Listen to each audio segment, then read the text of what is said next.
হযরত আল্লামা জুনায়েদ আল হাবিব সাহেব যেদিন মাহালিকুম যে কথা বললেন, শাপলা চত্বর অথবা হেফাজতের নেতাকর্মীদের বিরুদ্ধে যত মিথ্যা মামলা দায়ের হয়েছে, কিছু লিস্ট গভর্নমেন্টের কাছে জমা হয়েছে।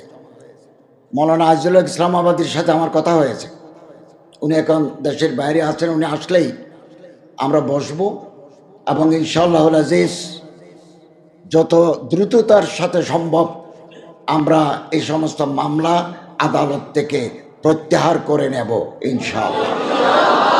যারা আলেম ওলামাদেরকে জেলে নির্যাতন করেছেন, নিবর্তন করেছেন, অনেকে দেশ থেকে পালিয়েছেন, আর যারা দেশের ভিতরে আছে আমরা তদন্ত করে এই সমস্ত অপরাধীকে ধরে আইনের আওতায় এনে দৃষ্টান্তমূলক শাস্তি প্রদান করব। এই দেশে যারাই অপরাধ করবে তারা আইনের হাত থেকে বাঁচতে পারবেন না।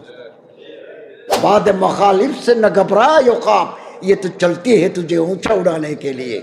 आलमদের ইজ্জত অতীতেও ছিল, এখনো আছে, আগামী দিনে আরো মর্যাদা বাড়বে ইনশাআল্লাহ।